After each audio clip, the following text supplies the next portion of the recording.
최수진 의원님 질의하십시오. 국민의힘 최수진입니다. 이번 추석 명절 이재명 대통령의 냉장고를 부탁해 프로그램 출연으로 국민의 원성이 높습니다. 국가 전산망 화재로 인해 그 수습과 대응이 절실한 때에 TV 예능 프로그램에 출연한 것이 적절했는지에 대한 논의는 논외로 하더라도 제 생각에 JTBC가 이 자리에 참석해서 좀 명명백백 밝혀주었으면 좋았는데 증인 채택이 계속 안 되고 있습니다. 그거에 대해서 증인을 좀 채택해 주시기를 계속 촉구드립니다. 그래서 먼저 제가 반상권 직무대행님한테 말씀드리겠습니다. 지금 JTBC 냉장고를 부탁해 이 프로그램 자체는 톱스타들이 나와서 냉장고 속 자기들의 재료를 가지고 요리를 하는 경연대회인데 냉장고가 필요 없는 대통령께서 나오셔서 갑자기 K푸드로 급조되면서 출연하셨습니다. 대통령께서 출연하게 된 그 이유 또 대통령실의 압력은 있지 않았나 이런 의혹이 듭니다. 두 번째, 지금 많은 또 국민들이 궁금해하시는 부분은 추석 명절에 방송하기로 됐는데 그 추석 특집 프로그램으로 편성된 경위에 대해서 알고 싶습니다. 그리고 세 번째, 그 프로그램 출연으로 논란이 이제 일고 또한 화재 공무원 사망으로 문제가 되었습니다. 그랬더니 방송일을 또 하루 미루었죠. 그 과정에서도 문제가 없었는지 이런 것들에 대해서 조사해 주시길 바랍니다. 현행 방송법 제17조에 따르면 편성의 자유와 독립은 보장되어야 합니다. 그 방송 편성의 자유와 독립이 어떤 규제나 간섭이 받아서는 안 됩니다. 알고 계시죠? 예. 그리고 또한 방송법 102조에 따라서 방통위는 방송사업자나 관련 기관에 대해 보고 요구, 자료 제출, 출석 요구, 현장 조사 등을 할 수 있지요.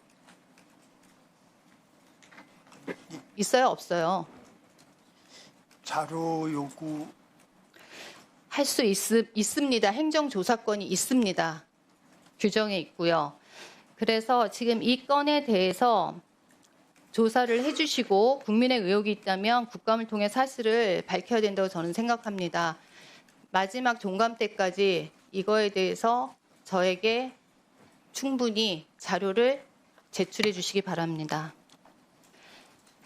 그다음 제가 M마켓 사업자에 대한 얘기를 좀 드리겠습니다. 지금 전 방통위가 M마켓 사업자의 구글, 애플 등의 불법적인 인앱 결제 과다 수수료, 결제 방식, 강제와 관련해서 과징금을 매겼습니다. 그때 시기가 2023년 10월인 걸로 알고 있습니다. 그런데 그 당시에 2년 전에 이미 구글이 475억 원, 애플 205억 원을 부과할 예정이었으나 지금까지 시행되고 있지 않습니다. 근데 올해 3월에 매출이 변화했죠. 그래서 과징금 부과액이 바뀐 걸로 알고 있습니다. 얼마인지 아십니까? 제가 정확한 금액까지는 좀 확인을 못 했습니다. 구글이 420억, 애플이 210억입니다. 도대체 아시는 것도 없는데 여기 왜 나오셨습니까? 이래서 심의 안건만 마련하고 2년 가까이 과징금을 지금 부과하지 못하고 있는데 그 이유가 뭡니까? 지금 관련된 사업자가 낸 부분에 대해서 법적 검토를 계속 하고 있었고, 그다음에 매출액 연도가 바뀌면 매출액을 다시 받아서 산정을 해야 됩니다. 그런 부분. 빨리 받으면 되잖아요. 왜 2년이나 끌었냐고요. 그리고 위원회가 지금 의결을 할 수 없는 상황이 끼어 있었기 때문에 위원회 의결 사항이라서. 그러니까 계속 2인 체제 지금 그 이슈를 말씀하시는 것 같은데 이재명 정부와 더불어민주당이 그동안 방송 장악, 정파적인 그런 이익을 위해서 일방적으로 방통위의 모든 심의 의결이 지금 거의 진행되고 있지 않습니다. 특히 구글과 애플에 대한 진짜 다국적 회사의 그 강력한 그 과징금마저 부과를 못해서 지금 우리나라에서 활기를 띠고 있는 상황입니다. 국민의 피해를 최소화하는 것이 가장 중요하다고 저는 생각합니다. 이번에 방송 미디어 통신위원회가 신설됐으니 신속히 꼭 처리하시기 바랍니다. 예. 그다음에 글로벌 그 플랫폼 기업들은 조세 시스템에 우리나라의 허점을 이용해서 지금 세금을 회피하고 있습니다. PPT 보시죠. 구글 코리아 같은 경우 PPT 열어주세요. 안 열렸는데. 다음. 구글 코리아 같은 경우는 2024년에 공식 매출액이 3,800억 정도, 그래서 법인세 약 172억 원만 냈습니다. 실제 매출은 11조로 추정이 됩니다. 그럼 법인세를 6,700억 원 정도 해야 됩니다. 그런데 대부분의 여기서는 마케팅 지원 수수료만 받고 대부분은 싱가포르, 구글 아시아 태평양 법인으로 매출이 귀속되고 있습니다. 넷플릭스 코리아 마찬가지입니다. 지금 네덜란드 본사의 라이센스 비용이란 이름으로 모든 것이 그 돈으로 가고 있습니다. 지금 우리가 추정하는 넷플릭스 돈 자체도 한국 내에서 지금 단순히 그러니까 900억 원 정도만 하지만 실제로 1,800억 원 내외의 추산에 법인세를 내야 된다고 생각을 합니다. 애플 코리아 마찬가지입니다. 우리나라 국내에서는 아이폰, 아이패드나 하드웨어 판매 수익만 갖고 있습니다. 앱스토어 인액결제 수수료는 아일랜드 법인으로 가고 있습니다. 어떻게 생각하십니까? 너무 억울하지 않습니까? 지금 위원님 말씀하신 부분은 재정당국에서 지금 그런 관련된 부분에 대해서 그 제도 개선이라든지 그런 부분을 검토하고 있는 것으로 알고 있습니다. 지금 이거는 작년에도 계속 얘기를 하고 있고 구글 코리아만 얘기했지만 지금 넷플릭스, 애플 전체 글로벌 플랫폼 기업들이 다 이렇게 하고 있습니다. 이게 언제까지 마련을 해야 되는지 지금 모두들이 좀 손 놓고 있습니다. 저는 방통위가 이거를 앞장서서 해야 된다고 생각을 하고요.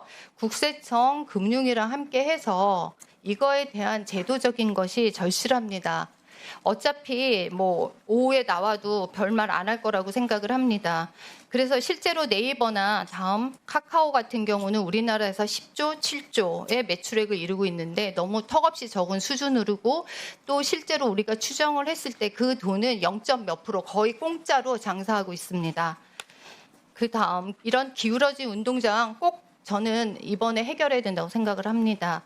그리고 이런 것들을 해결할 수 있는 세금은 제대로 받으시고 법규가 마련되어야 됩니다. 특히 디지털 서비스에 관한 법안이 마련되어야 된다고 생각을 합니다. 지금 스위스나 프랑스, 영국, 캐나다, 하물며 인도까지 전자상거래에 대한 상품이나 서비스에 대한 세금을 받고 있습니다. 시행 시기를 보십시오. 벌써 19년도부터 만들어져 있고 2024년 1월까지 해서 다 만들고 있습니다. 그러면 직무대행님, 실제로 글로벌 기업의 이런 법인세에 대한 포괄적인 자료 제출 요구, 실질적인 조사 이런 거를 이렇게 우리가 합당하게 하고 법안으로 만드는 것이 바람직하다고 생각하지 않습니까? 예, 방미통위는 조사할 때 그 가진금을 부과하려면 관련 매출액을 받아야 됩니다. 그래서 그런 부분에서 자료 제출을 받을 때 관련된 사업자가 허위 자료를 내거나 미제출했을 때 현재 저희들 전기통신사업법은 가태로운데 공정거래법이나 개인정보보호법은 행사처벌까지도 있습니다. 그런 부분에 대해서 좀 규제의 실효성을 높일 수 있는 법 제도 개선이 필요할 거로 생각합니다. 지금 세계적인 추세가 디지털 서비스세를 받는 것이 세계적인 추세입니다. 그런데 우리나라는 지금 이런 것들에 손을 놓고 있습니다. 그러니까 국내에서 판매하고 있고 실제로 서비스를 하고 있고 그러면 세금을 내야 되는 건 너무 당연하지 않습니까? 우리 국민이 무슨 봉입니까? 이런 글로벌 기업에 대한 엄격한 법 집행을 통해서 국민의 저는 신뢰를 회복해야 된다고 생각합니다. EU 같은 경우 보십시오. 실제로 조세에 대한 직접적인 권한이 없습니다. 그럼에도 불구하고 EU의 경쟁법 내에 국가 보조금의 규정을 활용해서 조세 회피하는 데에서 우회적으로 제재할 수가 있습니다. 우리 전기통신법부터 시작해서 우리도 다양한 법제도들이 있습니다. 그리고 우리 서비스제에 대해서 도입할 시기가 저는 왔다고 생각합니다. 우리나라에서 돈을 쓸어 담고 우리 국민들이 정말 최고의 소비자임에도 불구하고 이런 것들이 해외로 빠져나가는 거에 대해서 강력히 이번 이재명 정권에서 이 부분에서 신경을 써야 되고 방미통위에서도 이 부분에서 해결해야 될 숙제라고 저는 생각을 합니다. 예. 하시겠습니까? 예, 방미통위 차원에서 할 수 있는 부분에 대해서 적극 검토하겠습니다.